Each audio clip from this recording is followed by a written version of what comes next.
process for certain substances that Congress believed were generally recognized as safe, either through scientific procedures or their common use. Now, at this time in 1958, Congress largely had in mind common ingredients like salt, vinegar, and flour, as the Secretary mentioned, that had been used safely for generations and thus did not require further federal approval to ensure safety. This pathway, this GRAS exemption pathway, was intended to be just that, an exemption from the otherwise required pre-market approval process. Over time, however, the GRAS pathway became the primary pathway by which ingredients now enter the U.S. food supply, far exceeding the actual pre-market approval process. And because the framework for GRAS has allowed manufacturers to self-affirm or self-GRAS the status of ingredients without notifying FDA, the agency continues to operate with a lack of comprehensive knowledge of the substances present in the food supply. While voluntary GRAS frameworks were informative to the agency in the past, our experience has highlighted significant challenges, which combined with rapidly evolving food supply demonstrates a clear need to modernize. Under Secretary Kennedy and President Trump's leadership, this administration is committed to taking action to provide greater transparency and oversight to the consumers who demand it. And that starts with today's announcement. Today's proposed rule seeks to formally update FDA regulations to require any person introducing a new GRAS substance or use into the food supply to notify the agency of the basis for that GRAS conclusion, unless an exemption applies. Prospectively, this transition from a voluntary to a mandatory notification program would close a decades-old information gap. It would give FDA greater visibility into the substances used in human and animal food, enabling us to more efficiently, knowledgeably, and timely regulate the safety of our nation's food supply. For ingredients already on the market, we are proposing a practical, time-limited, and streamlined submission pathway that provides a predictable regulatory landscape while expanding a public-facing inventory of submitted GRAS notices, again aimed at driving transparency. Because this is a proposed rule, we want to be clear that we are laying out a blueprint for public review, one designed to work effectively for FDA oversight, as well as for responsible industry and consumer safety advocates alike. This proposed rule will soon be available for public comment. I actually think it went live at 11:15 this morning, and we strongly encourage all stakeholders to weigh in by submitting comments to help shape the final outcome. I want to be clear, this proposed rule advances and improves the agency's oversight of food safety via regulation while respecting the limitations of our authority under the statute. We know there is bipartisan support for GRAS reform on the Hill, and this administration will continue working with Congress on legislative options to further address and advance GRAS reform and other important nutritional policies. I want to again express my gratitude to President Trump for his commitment to advancing public health, as well as to Secretary Kennedy for his leadership on this and many other issues. With that, I will now turn it over to my colleague, Callie Means. Thank you.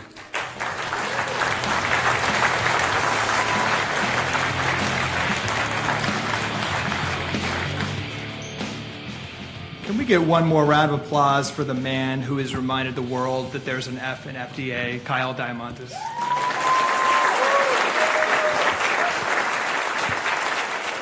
And I think the kids on the stage who are behaving very well deserve an amazing round of applause.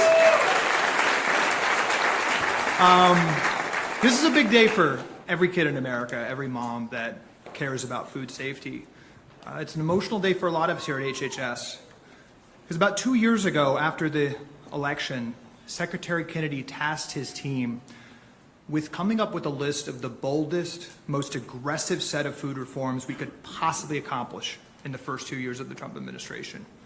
He asked us to engage with leading advocates and academics on the left and the right, and to ignore conventional political wisdom about what was feasible. At the time, as we pursued and investigated these policies, we were told by everybody that removing soda and candy from SNAP was impossible. There's no way, we were told, that we win this battle with special interests when they receive tens of billions of dollars of subsidies from this program. Well, ladies and gentlemen, as we sit here today, the majority of states in the country have removed soda or candy from SNAP.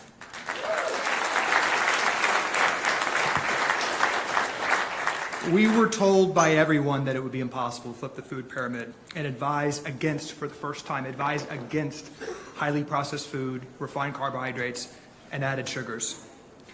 Today, the food pyramid is flipped, and we are currently working to shift hundreds of billions of dollars from military to school meals to dozens of other programs towards real food.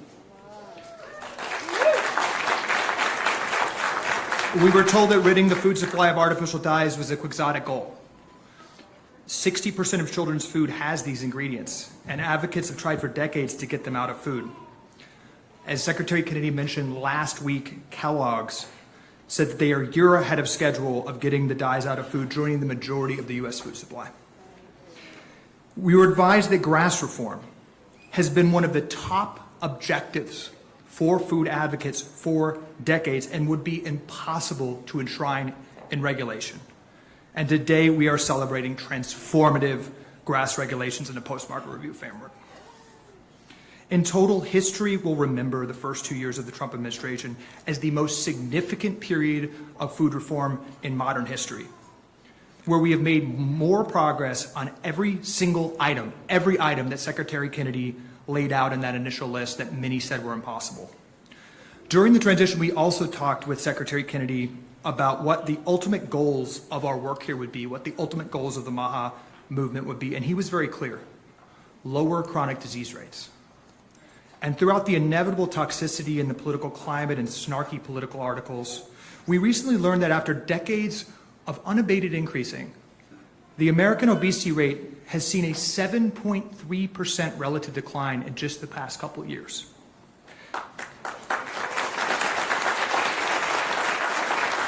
Now, some of our friends might like to give GLP-1s credit, and maybe they're due some, but I think all of us can agree there is something cultural, there's something spiritual happening around every kitchen table in America today.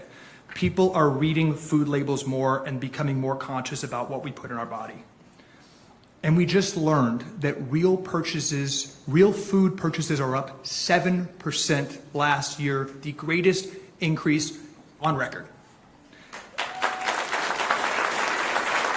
Additionally, ultra-processed food is seeing their lowest growth ever in recorded history. The American diet is shifting.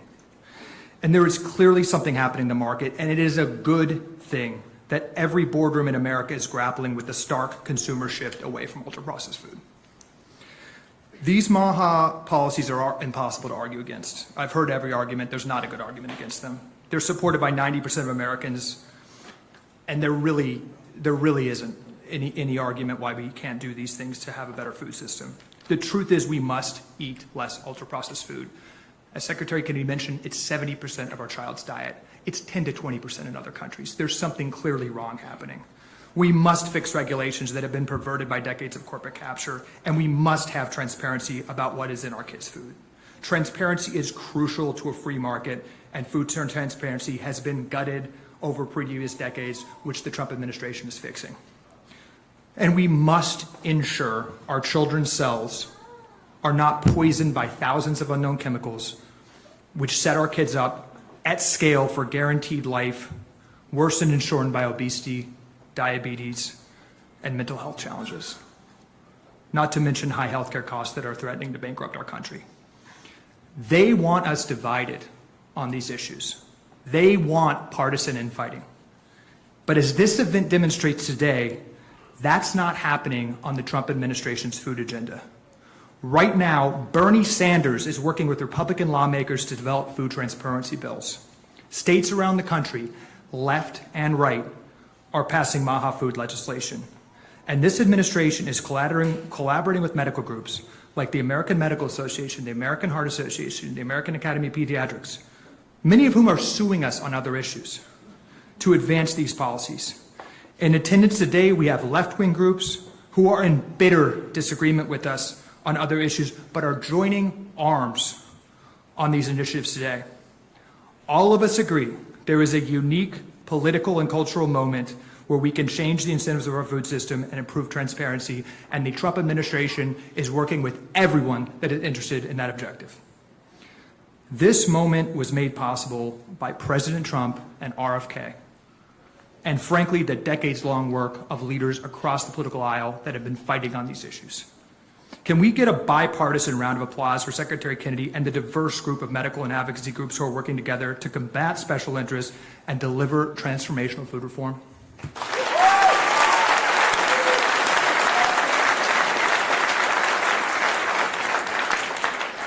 On the topic of great partners, I want to introduce one of the most respected and one of the most cited nutrition researchers in the world, Darius Mozaffarian.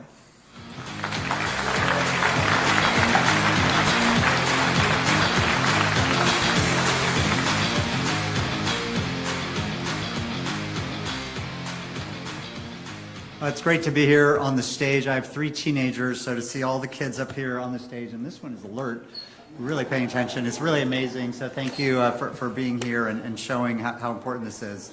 I'm really pleased to kind of give my remarks about the announcement that there will be an ultra-processed food definition and GRAS reform. Our food is the top driver of disease, disability, and death in the United States. Let me just say that again. Our food is the top driver of disease, disability, and death in the United States. Each week, our food kills 10,000 Americans. Each week, causes 1,500 new cases of cancer and causes 16,000 new cases of diabetes. Each year, the resulting healthcare costs and lost productivity drain $1.5 trillion from the economy. We can no longer sit idly by while our health and our treasure and that of our children are stolen. Americans demand and deserve action. As a cardiologist who studied food, health, and policy for my entire career, I'm deeply gratified by the actions the FDA is announcing today. I've studied ultra-processed food for years, published more than 650 scientific papers, and just written a book on these topics. These 2 policies, defining ultra-processed food and closing the GRAS loophole, rank among the FDA's most consequential food and nutrition actions in 50 years. The history is relevant. The widespread infiltration of these products into our food is not a standing part of our country's history or our family traditions. It was just a few decades at the close of the 20th century that led us to radically transform our food. Advances in agriculture, manufacturing, and nutrition science brought extraordinary confidence, really hubris, that we could engineer our food better than nature. But the cheap ingredients in the industrial production, as well as the focus on lowering fat, created problems with taste, texture, and appearance. Industry responded with an ever-expanding arsenal of sweeteners, flavors, colors, thickeners, texturizers, preservatives, emulsifiers, stabilizers, and chemically modified proteins, sugars, and fats. At the same time, the tobacco giants R.J. Reynolds and Philip Morris aggressively acquired food companies, eventually controlling a large share of the U.S. food market. They brought with them a well-rehearsed playbook to engineer products that are irresistible or even addictive. About 15 years ago, researchers recognized a paradox. Many packaged foods were being reformulated to meet conventional targets for fat, sugar, salt, and vitamins. Yet Americans and hundreds of millions more around the world were eating these products and getting sicker. A hypothesis emerged. Perhaps the industrial processing itself mattered. Since then, more than 100 studies have shown this to be true. Ultra-processed foods are linked to obesity, diabetes, hypertension, heart disease, depression, anxiety, poor gut health, cancer, dementia, asthma, and premature death. The harms operate through several pathways: excess starch, sugar, and salt, loss of natural food structure, prebiotic fibers, and bioactives, harmful additives and contaminants, the illusion of flavor and satisfaction that encourages overconsumption. Importantly, this is really important, the concept of ultra-processing is not intended to replace everything else we know about nutrition. It's not the only thing that matters, but it does represent a distinct and important new dimension of food, one that the consumer doesn't know about, that has powerful effects on health. Critics note there's variation in the healthfulness of ultra-processed foods. That's true. There's variation in the healthfulness of foods that are higher or lower in sugar, higher or lower in salt. There's variation in lots of foods. That's why any definition should include exemptions for foods that meet clearly established criteria for being healthy. But just because something is not the only thing that matters, it doesn't mean that it doesn't matter. This is exactly what the research shows. Even after accounting for all the other conventional nutritional factors we study, ultra-processing independently influences health. We recently showed this in a nationally representative study of 50,000 adults, showing that even after we adjusted for every other factor we could think of in nutrition, ultra-processed foods were linked to significantly worse metabolic health, more chronic disease, and higher mortality. To address these harms, America needs a standard national definition. The FDA's definition of ultra-processed food will be pragmatic, sensible, and grounded in science, built on how these foods have been characterized and the evidence demonstrating their health harms. This definition will inform purchasing by consumers, as well as by schools, hospitals, work sites, the military, jails, and other institutions. It will also create an incentive for industry to reformulate existing products and create new ones that are healthier. And it should inform the front-to-pack labeling goals, giving Americans a new piece of information when choosing food for themselves and their children. I'm also excited about the proposed rule to close the GRAS loophole. Americans shouldn't have to wonder whether their food is safe. Most people assume that when a new substance is added to their food, the FDA knows about it and has reviewed its safety. As you've heard, shockingly, this is not the reality. My patients often ask me, why do we have all these additives in this country that have been banned in Europe, in the United Kingdom, in Canada, Australia, and New Zealand? The answer is just the GRAS loophole. When Congress enacted the Food Additives Amendment in 1958, that exemption, generally recognized as safe, was intended for things like paprika and garlic and vanilla and things that we were generally regarded as safe. But over time, that exemption has become the loophole. And the vast majority of substances have been submitted via that loophole without public disclosure or of the information or the safety. The exception has become the rule. We have studied this problem and found that we've returned to the very problem that Congress tried to fix in 1958. New substances are entering our food supply without transparency or federal oversight, but the scale is even greater than it was at that time. This proposed rule finally closes that loophole. Scientists and public health advocates have asked for this for decades. It is truly a landmark advance. Notification means transparency. A public database means scrutiny. Stronger post-market review means that signals of harm can trigger action. I also hope the FDA updates its Red Book safety criteria for both additives and GRAS, adding studies to test effects on the gut microbiome and neurodevelopment and behavior in children to modernize this outdated testing framework to be in line with the science. None of this needs to impede innovation. It will simply make innovation worthy of the public's trust. Make no mistake, these actions are sending shockwaves through the food industry, threatening some of its most profitable products. Expect aggressive efforts to confuse the public and undermine the science. Big Food will say that this will raise food prices and cost jobs, but any of these effects will be pennies on the dollar, indeed fractions of pennies on the dollar, compared to the human and economic suffering currently wrought by ultra-processed foods and additives. This is the moment for researchers, clinicians, public health leaders, and policymakers across the aisle to stand together behind the science and the implementation of these FDA actions. Government, scientists, clinicians, and consumers will have the information they need, while industry will have a powerful incentive to develop safer, healthier foods. The fundamental principle remains simple. Americans shouldn't have to wonder whether their food is safe. Thank you.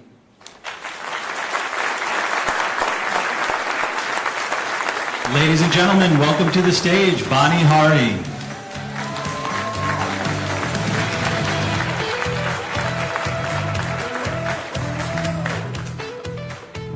Hi, everybody. Wow, it is so exciting to be here today. When I was growing up, my parents were very trusting of the American food supply. If it's on the grocery store shelf, it's safe. If it's advertised to children, somebody made sure it was okay. And if the government allows it, somebody tested it, right? Well, that's what millions of American families still believe today.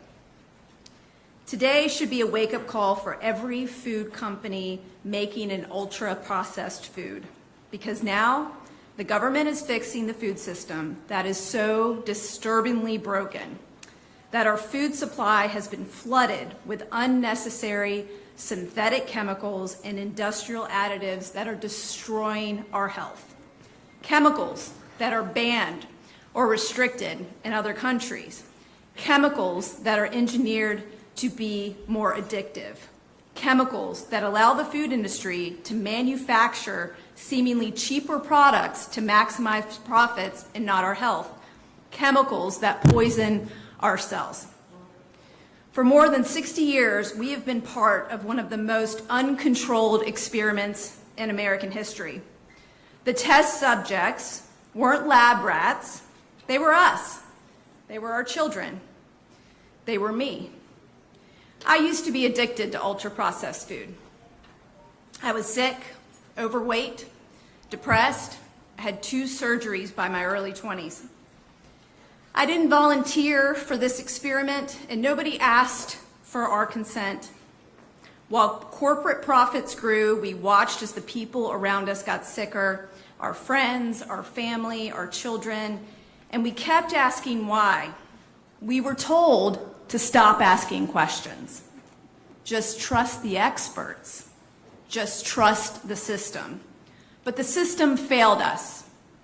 The system allowed the food industry to police itself. 4 little words got us into this mess. Generally regarded as safe. Safe according to who? According to the very companies making billions of it. Big Food hired their own experts. They wrote their own safety reports. They declared all by themselves what they were selling American families was safe. And then they didn't have to tell anyone about it. And we have been paying the cost. To protect our families, parents had to become food detectives, researching ingredients that should have been proven safe.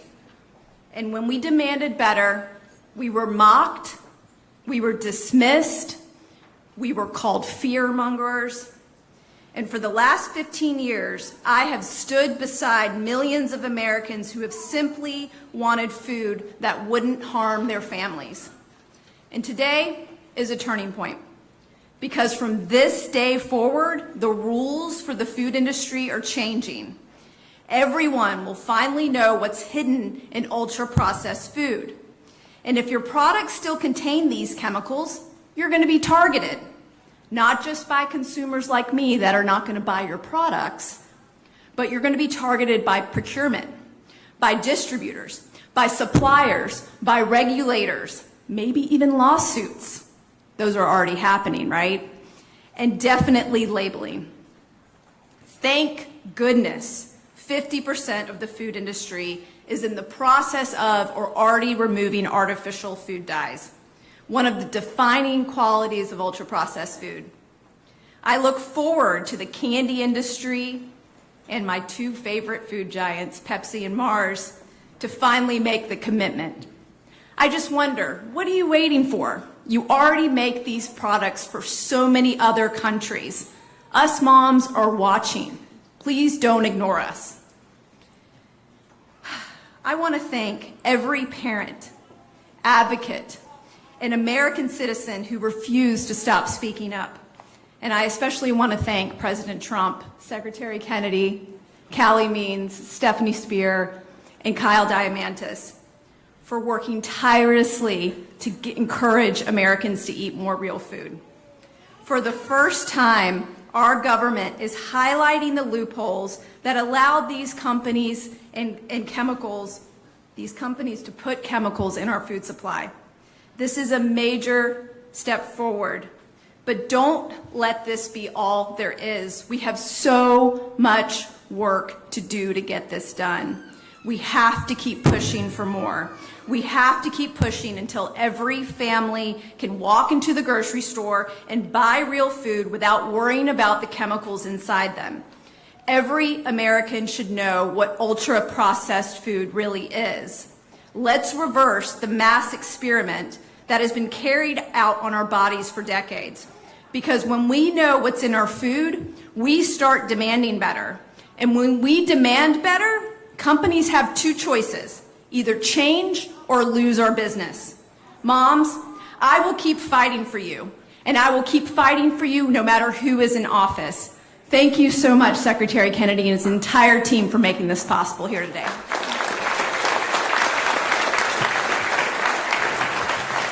Ladies and gentlemen, please welcome to the stage HHS Chief Counselor and nominee for Deputy Secretary, Chris Plump.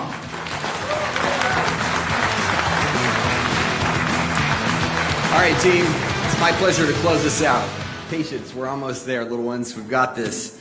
So last year, my wife and 4 children were sitting in an airport waiting for a flight, and across from them was a gentleman in his mid-60s. He was a bricklayer.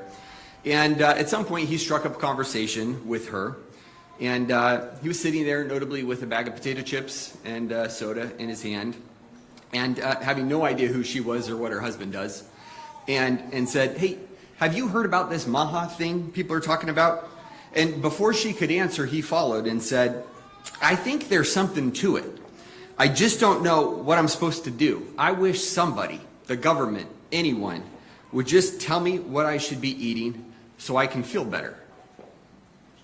She told me about this conversation, and I've thought about it many times since that moment. And there are good reasons for that. There are millions of Americans like this gentleman. They want to be healthier. They want to feel better. They're looking for a system that gives them honest information, clear guidance, and a fair shot at making healthy choices. And yet, for too long, we have a system that is focused and been exceptionally good at treating disease after it develops, and far less focused on understanding why people became sick in the first place. Too often, we've regarded and rewarded treatment over prevention, management more than health, and complexity more than transparency. But that's beginning to change, and it's driven by the historic alignment of interests under President Trump and Secretary Kennedy's leadership of these efforts.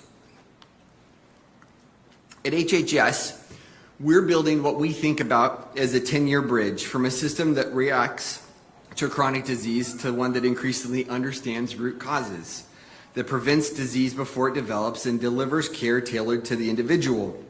And the announcements today are part of that, and I'm going to summarize 3 pillars quickly. The first is transparency in and healthier food. Americans deserve to know what's in the food that they feed their families. They deserve rules that make healthy choices easier to understand, not harder. And our work on grass and on ultra-processed food is part of the effort.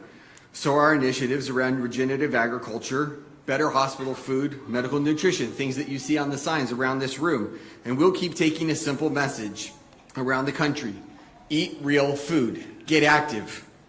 Some people say that's overly simplistic. We could not disagree more strongly. We have to do this.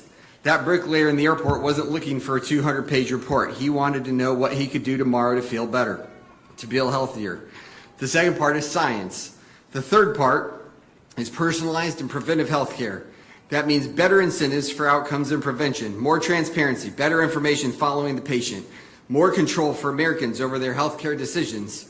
Ultimately, our success will not be measured by how many regulations we write or how many programs we launch. It will be measured by outcomes, and those outcomes will be answered by simple questions. Are fewer Americans developing chronic disease? Are Americans living healthier, longer lives? Are patients receiving care that is increasingly tailored to them? Are healthcare costs becoming more manageable for American families? Those are the measures that matter. And that's the direction we're taking American healthcare on this 10-year bridge. More transparency, more prevention. And so that's where we're moving. We're so grateful for you being here today. We're so grateful for your support. Thank you for your support. Thank you for being here. We'd like to ask you to stay seated for a moment. We're going to take a picture with the group. We'd invite all the speakers to come up for just a moment. Thank you.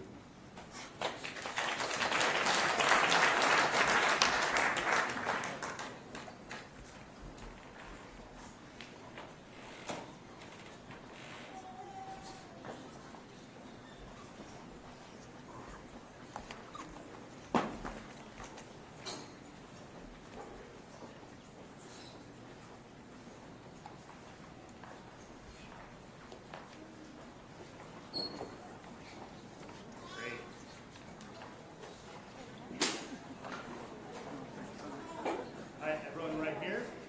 3, 2, 1.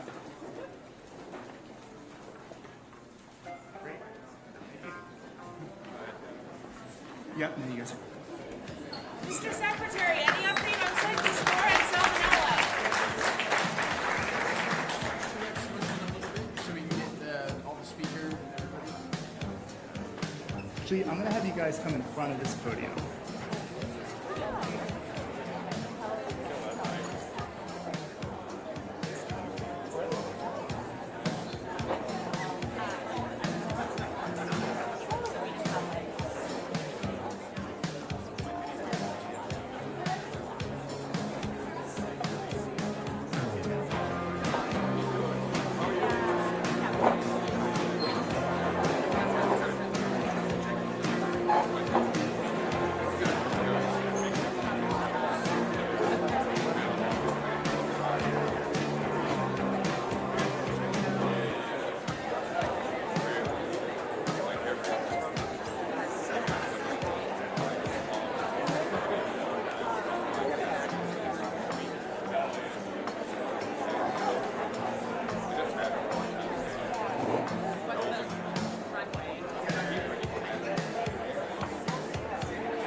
Club.